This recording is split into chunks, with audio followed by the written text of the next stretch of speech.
How are you doing today? Today we are at Memphis Communiversity and we will be practicing AP Calculus free response questions. Today will be our first video series with Diff EQ differential equation practice FRQs.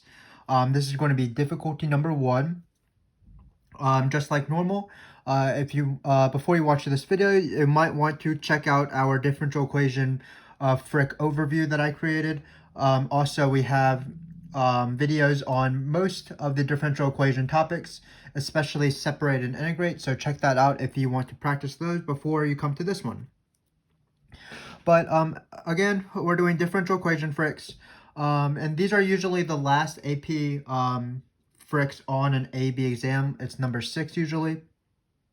And even if they're on BC exams, they're usually pretty tricky.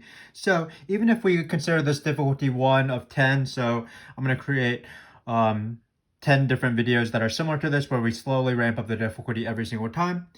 Even if this is difficulty number 1, that doesn't mean that this free response question is going to be easy. It just means that this is the most standard form that differential equations FRQs sort of appear. So we're going to go through this differential equation FRQ pretty slowly. There's going to be 4 subparts, and we're just going to go at it. Just keep in mind that, just like normal, I wrote this free response question, but I did base it on former AP exams. So let's get going. Just like in normal differential equation FRQs, they usually use the word differential equation, so you know that it's a differential equation FRQ. The big thing is eventually for this free response question, one of the questions you will be asked to separate and integrate, especially if you're on the AB exam, sometimes not on the BC exam.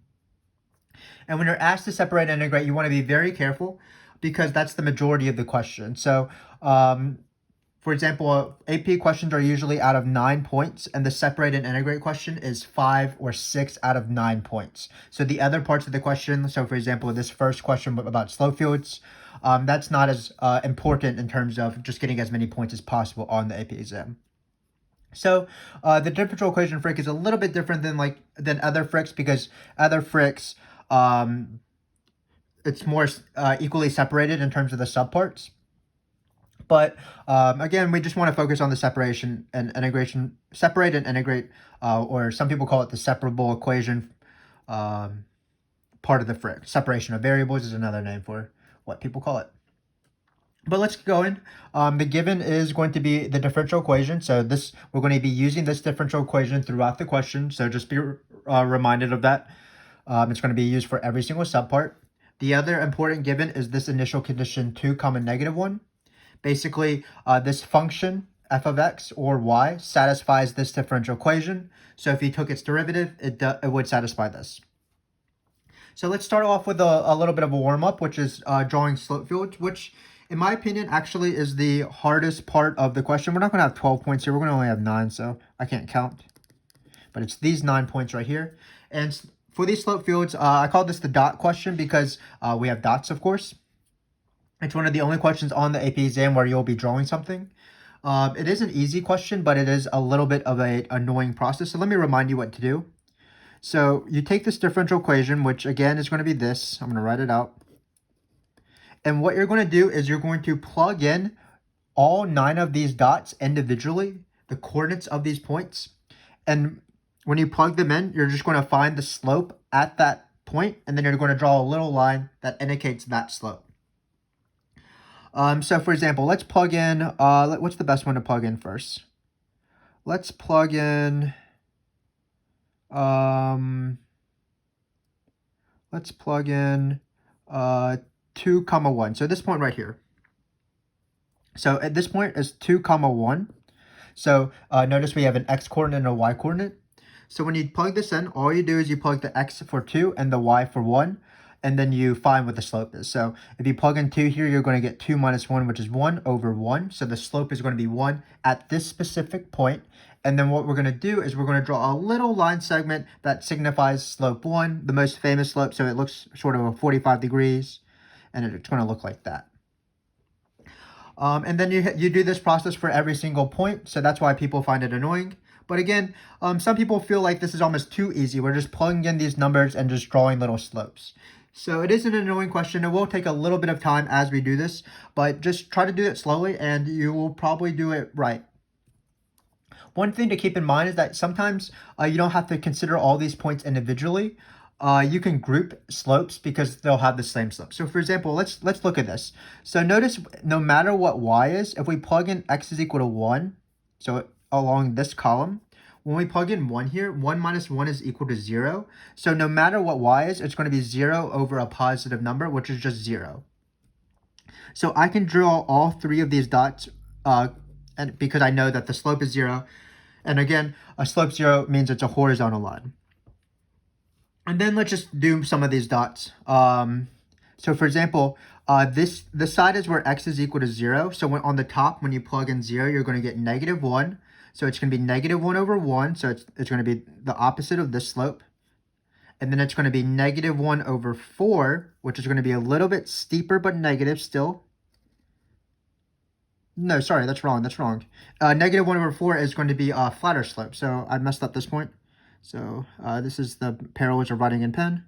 But it's going to look like this. So sorry about that. It's going to be steeper than the negative 1. Because when we plug in 0, 2, it'll be 0 minus 1 over 4. So let's try to redeem ourselves by plugging in 0, 3. So we will get negative 1 over 9. So that's even a steeper slope. So again, in this line, I'm just trying to indicate this one right here, and then this one is steeper.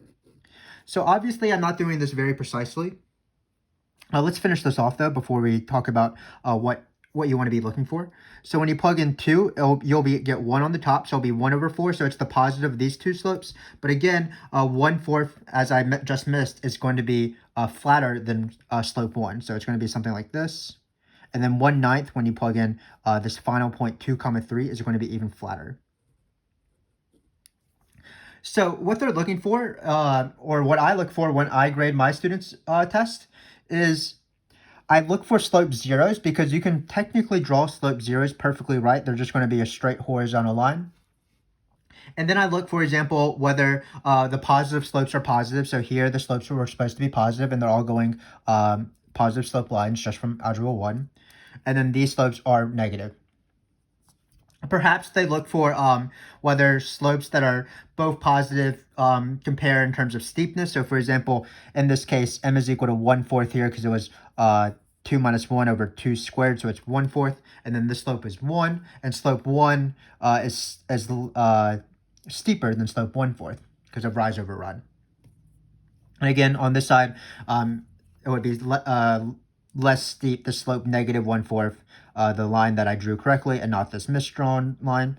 That line would be less steep as well, negatively. But again, that's how you do slope fields. Just be careful with them. Just do the dots slowly.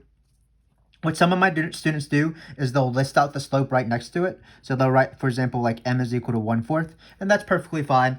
Just to tell whoever's grading your thing that I do know what the slope is. I'm just not an incredible artist, so I'm just going to indicate at least I know something. But that's the slope field question. And let's move past the slope field question because, in my opinion, it's my least favorite part of the Diff EQ FRQs. So here we're going to have a interesting question. It's just take a second derivative, and we want to find it in terms of x's and y's. So x's and y's can be our answer. Let me remind you what the top differential equation was. dy dx equals x minus 1 over y squared. Remember, again, in these FRQs, for every single subpart, you're going to be using this little guy right here. So we have dy dx is equal to x minus 1. Hopefully you can see this, and this is straight. If not, forgive me. This is squared. So notice we need to find the second derivative. This means the second derivative in Leibniz's notation, our friend Leibniz. But we don't have to take two derivatives because we're starting off with the first derivative. So all we have to do is take the derivative of the first derivative, which will be the second derivative. And when we do this, you just have to be careful of derivative rules like normal. The main one being quotient rule, because this is a quotient. The second thing you would want to be wary of is that when you take the derivatives of y's, you need to use implicit differentiation because y is a function of x. So for example, the derivative of y squared is going to be 2y to the 1 times y prime. And the times y prime is the chain rule because y is implicitly a function of x. if you need to, watch our video, I think called Differential Equation Miscellaneous Topics, where one of the topics is just taking derivatives of differential equations where you have to remember implicit differentiation. But let's go for it in this question. Oh, we also have a video on slope fields if you want to practice slope fields, but usually people are good with them. So, especially in the FRQs, and the multiple choice slope fields are a little bit harder. But that's a brief digression. Let's do this derivative now. So it's low d high minus high d low over low low, the quotient rule. So it's low, meaning rewrite low, d high. So here x is just a regular variable, the independent variable on the bottom. So when you take the derivative of x minus 1, it's like normal, it's just times 1. So it's low d high minus high, so it's just x minus 1. I'll write it in parentheses to be careful, times d low. And again, d low is not just 2y, it's 2y times y prime because of implicit differentiation, because of the chain rule. If you want for this y prime, you could have written dy dx. That's probably better. And then at the very end, don't forget to divide by low, which will be 2y squared. And remember, y squared squared will be y to the 4th because you multiply the exponents. So let's simplify a little bit. I am going to write it as dy dx because I feel ashamed for writing it as y primed. So it's y squared times 1. That doesn't really do anything. X minus 1 times 2y. And then let me write it as dy dx. And then again, the bottom will be y to the 4th. So all we have to do is we have to substitute in something for dy dx because it says find the second derivative in terms of x's and y's. That doesn't count dy dx. But we're actually almost done because dy dx is actually just this guy right here. So we're just going to sub in a fraction into dy dx because that's what dy dx is equal to. So we're going to get y squared minus x minus 1. Sorry about that. I was thinking about something. 2y times x minus 1 over y squared divided by y to the 4th. And perhaps if it just says find the second derivative, you would be done here. You wouldn't need to simplify.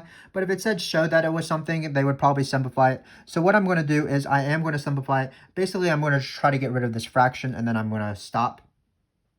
So let's try to work with fractions here. So if I want to get rid of this y squared on the bottom, what I would need to do is multiply all the terms, and there's 3 terms here. There's the y squared term. There's all of this. This is a single term because everything is being multiplied. And then we have the y to the 4th term on the bottom. So I need to multiply all of those terms by y squared. I'm going to do that to the left because I ran out of room because of course I never organized my work. So when I multiply by y squared, I'm going to get y to the 4th right here because y squared times y squared is y to the 2 plus 2. It's addition. Be careful when I multiply by y squared on the bottom, that's y to the 6 because y to the 4th times y squared is y to the 4 plus 2. So it's y to the 6. And then when you multiply y squared by the hideous term right here, the reason we're doing this is that the y squareds will cancel. So if you want, basically I'm multiplying all of this by y squared. I should have probably written that earlier. So when you multiply by y squared and the numerator for this term right here, the y squareds will cancel. Notice we have 2x minus 1, so we can put that in parentheses as well. So we're just going to be left with minus x minus 1 squared times, it looks like it's 2y. If you want to simplify one last step, notice that every single one of these 3 terms has a y, so we're allowed to divide by y and cancel out a y. So this second derivative, try to write this more neatly than I do. I write it in a weird circle thingy pattern, but you're probably neater, so you'll probably write it more in a normal person way, left to right, up and down. So let's divide by everything by y. So this is going to be killed to the 3rd, this is going to be the 5th, and then this y is going to go away. And then we're going to be done. So it's y cubed minus x minus 1 squared times 2 over y to the 5th. That's the answer for the second derivative, so I'm going to box that little sucker. And again, the most important part wasn't this simplifying the second derivative. The most important part is just remember to implicitly differentiate when you have a derivative of y as you're taking derivatives. So here, the derivative of y squared when we did low d high minus high d low is 2y times y prime. So this y prime was because of imp diff.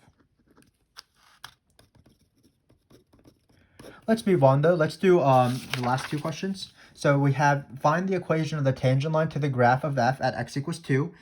Usually these are two-part questions, so notice that there is a second part. So first we're going to find the equation of the tangent line, and then we're going to use that tangent line to approximate f of 2.2. And what I tell my students is that this is tan line approximation. The more important words are not approximate, but the more important words are tangent line. So what you want to think about is you want to first find the tangent line. Ignore this second question. So I need to do the tangent line. So for the tangent line, what you want is just like normal, you need two things for the tangent line. You need a point and a slope because it's a line. And the word tangent refers to that the slope is going to be the derivative. So the slope is going to be the derivative at the point. So it looks like some of the questions are given. It looks like the x coordinate's given, 2 comma something. And it seems like we do need to find the y coordinate. But again, remember that this given applies to all parts of the fric, which means that we're going to use the point 2 comma negative 1 as our point. So actually the point was given as well. So 2 comma negative 1 is the point. Again, the derivative is the slope, so we need to find that as well. It is also the given. Remember that you use dy dx, this differential equation for every single part of the fric, and this is the slope. The derivative equals this thing right here, x minus 1 over y squared. Sorry, that was an all for 2. I don't know why I wrote it there. So it's x minus 1 over y squared.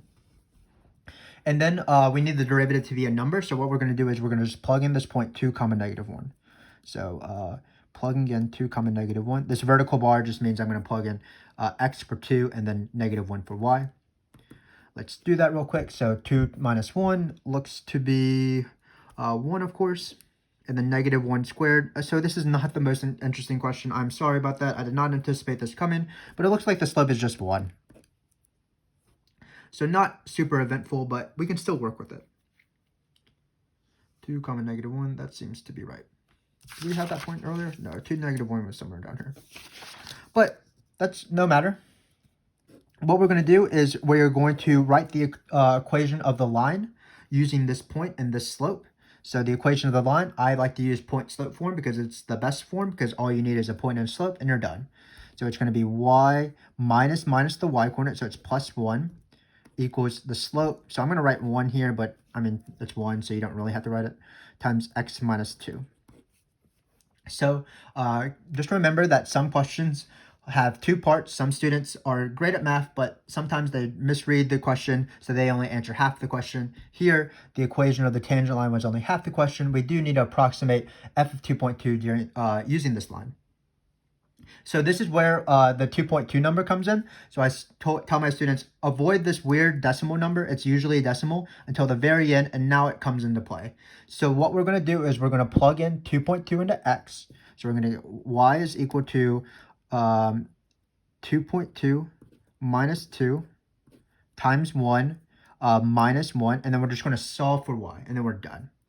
So 2.2 minus 2 is 0.2, 0.2 minus 1 is negative 0.8. And that's the answer. So let me recap again, because this is the difficulty 1 video, exactly what we did. This is tan line approximation. The first thing we did was we found the equation of the tangent line using point and slope. All of this stuff was actually given. Here was the point. Here was the slope.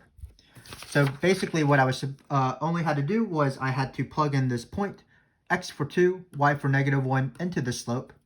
Once I had the slope, I was able to form the equation of the line, which is the important part of the question. And then I finished it off by plugging in this weird decimal number into x and solving for y. And that's tangent line approximation, and they do occur relatively often on these differential equation frics. So remember that the big guy, the separate and integrate question is usually worth 5 points. Well, this is a question that could be worth 2 of the other 4 points, the tan line approximation. But speaking of the big guy, now we're dealing with sort of the big question of the day for differential equations. What we need to do is we need to solve the differential equations in an AB calculus and a BC calculus that involves the use of separation of variables. So let's be reminded of what dy dx is equal to. So before we start this question, I would highly recommend watching our separate and integrate videos, as well as our overview of differential equation FRQs, which we highlight in our separated, in which we highlight the separate and integrate portion of these free response questions. We do have, I believe, several videos on separate and integrate. Hopefully by the time you watch this, we are creating them right now. And it is such a great big topic to know, especially on the AB exam, because if you know it, you can maybe add 4 to 5 points to your total score, which is a good chance between the difference between a 3 and a 4, or a 4 and a 5, or a 2 and a 3, or a 1 and a 2. So it is a process that you want to know, and it's not too bad of a process if you go slowly. So again, the phrase is separate and integrate.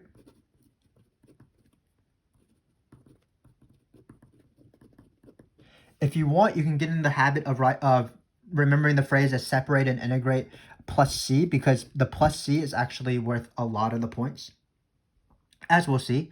But the first thing we need to do is separate. So the way the separate works is this is dy dx, and what you want to do is you want to bring all the y's to this side and all the x's to the other side. So that's what it means to separate. Separate the variables. Y is on the left side, x is on the right side. So because the differential equation is usually presented in this way, this means all I do is I multiply the dx over. So I'm going to get x minus 1 times dx.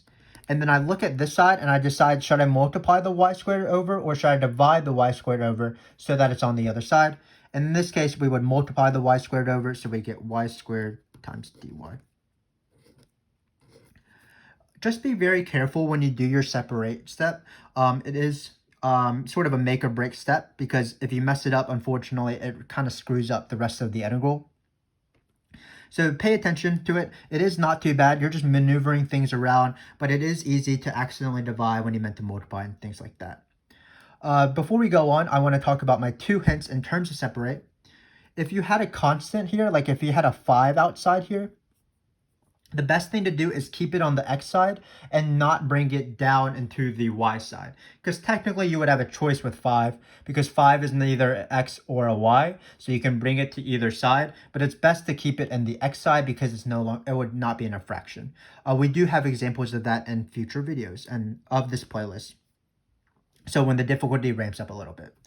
Another thing to keep in mind is that sometimes you're confronted with something like x minus 1 in parentheses times y, for example.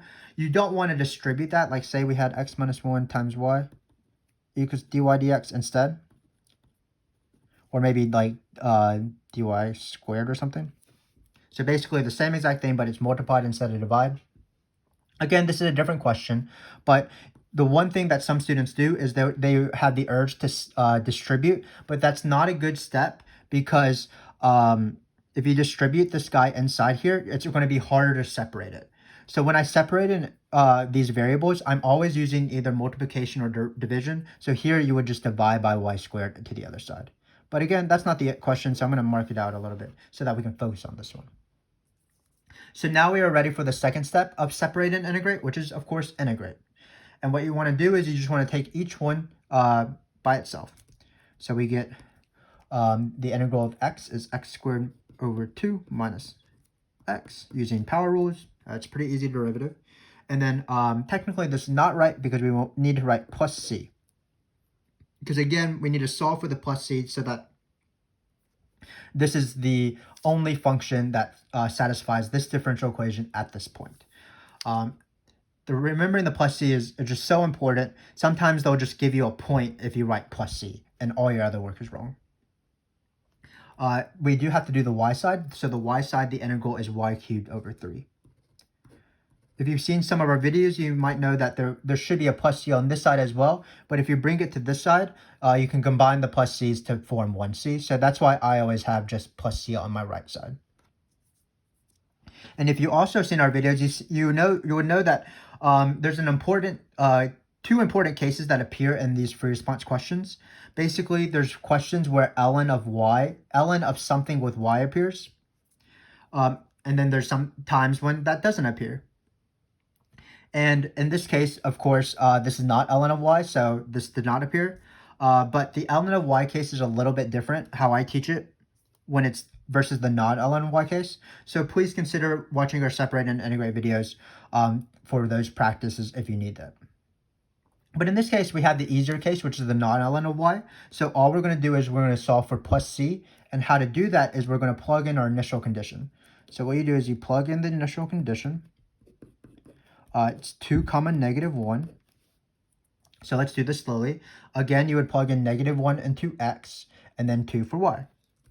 So it looks like when we plug in -1 here, you'll get 1 over 2 because the -1 squared, the negative would go away. And then when you plug in this, you'll get -1. We'll write it in a few steps.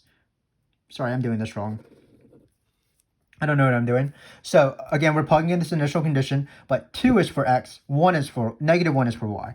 So let's do this right actually. Whew, long video. So when we plug in 2 here, we're going to get 4 over 2. That's great. So that's 2 minus 2 plus c. So you're just going to get c in the side, whatever. And then when you plug in -1 into y cubed over 3, -1 cubed is -1, so you get -1 over 3. So just be careful. Don't make the same mistake that I did. Making mistakes is certainly common and definitely something that isn't shameful. But remember that x is the x coordinate goes for x's, the y coordinate goes for y's. I cannot talk anymore, so let's try to finish this question as quickly as possible. So again, once you plug in 2 into x's and -1 into y, you're left with c is equal to -1/3. Just be careful that c equal -1/3 is not the answer. You still have to solve for y. So what I'm going to do is I'm going to take this equation right here, and then I'm going to replace the c with -1/3. So we have y cubed over 3 equals x squared over 2 minus x minus 1/3. To finish this question off, what I need to do is I need to solve for y. Well, it looks like we have a cubed here and a divide by 3. Which one should we get rid of? Well, we should get rid of the times 3 first. So I'm going to multiply everything by 3. That gives me 3x squared over 2 minus x minus 1, because 3 times 1/3 is 1. And then finally, to isolate y, how do you get rid of cube? You cube root it. So y will be equal to the cube root of 3x squared. This is a cube root. I don't know why this is not drawing over here. Minus x. Well, I want my answer to be pretty, but it's not working with this pen. Wow, I guess that's a dead spot maybe? Not sure. Sorry about this. That's supposed to say 3x squared, of course. Keep in mind that when you're, if you had a square root, you would have to be worried about plus or minuses, but when you cube root, you do not need to do that. So this answer is going to be this guy right here, the cube root of 3x squared over 2 minus x minus 1. And we're done. And we are done with this free response question. But because separating and integrate is so important, let me review it one more time before we go, and then we will be done with our first practice of differential equation FRQs. So again, what you do is you take the differential equation FRQ that is given, you bring all the y's over to the left side and all the x's over to the right side. That is done by multiplication and division. Secondly, you take integrals of both sides separately. Be careful if you might need to do something like use substitution, but in this case, it was just simple integrals. Then you try to solve for the plus c by using the initial condition that is part of the givens. And what you do is you plug in 2 for x's and you plug in -1 for y's because it's x comma y. This allows you to find the plus c. Finally, you replace once you have found the plus c, you replace that c with the number you found. So in this case, it was -1/3. And then at the end, the hardest step, just try to isolate y as best as possible. So in this case, we multiply by 3 and cube rooted. So again, this process is quite long. Obviously, the separate and integrate question took a little bit longer than the tangent line question, for example. But I just really like seeing it on the AP exam because I know I can do it because I practiced enough questions. It's separate and integrate plus c, and then you solve for the plus c. And if it's the ln case, then try to watch our other videos outlining that process. So yeah, that's it. Again, this is one of the harder FRQs on the AB exam. This is difficulty 2. Actually only difficulty 1. So we do have 9 more practice videos around this length with free response questions that I have written that resemble the AP exam. So please check that out if you need more practice. Those, for example, could include BC topics like Euler's method and logistic growth. So if you're in BC, I would highly encourage them. But until then, thanks for watching. I appreciate you trying to improve and trying to get better. And I hope that will eventually come to fruition. But until then, thanks very much. Goodbye.